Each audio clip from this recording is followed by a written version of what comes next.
Islamophobia is creating a division. Muslim women wearing hijab, it's become an issue. It's become an issue in some countries. Hijab is some sort of a weapon. A woman can take off her clothes in countries, but she can't put on more clothes. How is this happening? Because of Islamophobia. And how did this Islamophobia start? After 9/11. And why did it start? Because certain Western leaders equated terrorism with Islam. Islamic terrorism. Radical Islam. What is radical Islam?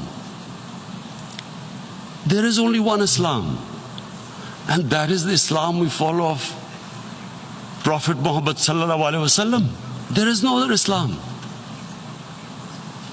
Radical Islam, Islamic terrorism, what message did they send to people in the West, and why is there Islamophobia? How is a person in New York, in the Midwest, in the US, in European capital, how is he going to distinguish between who is a moderate Muslim and who's a radical Muslim? Because terrorism has nothing to do with any religion.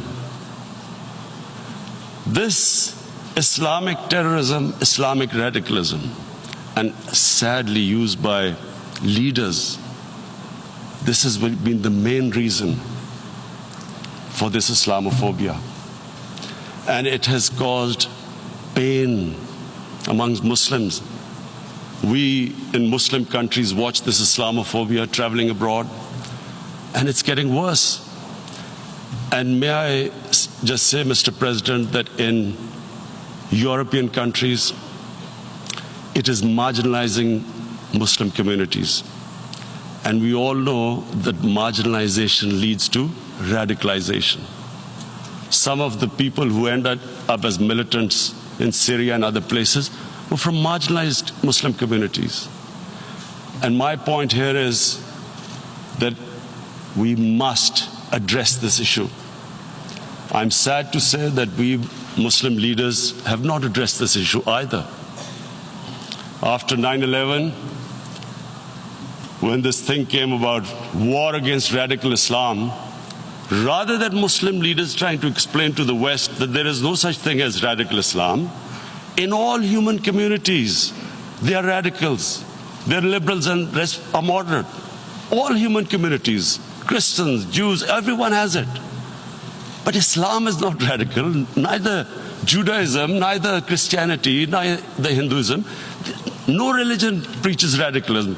The basis of all religion is compassion and justice, which differentiates us from the animal kingdom.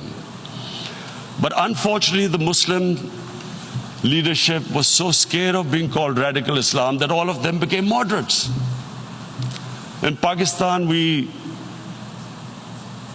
were in the eye of the storm, and our government coined a phrase called enlightened moderation. No one knows what it meant, but everyone started putting on Western suits that they were moderates, started speaking. Even those who didn't know English would speak English because they were moderates. No one had a clue what it was, because we in the Muslim world did not explain to the West that there is no such thing as radical Islam.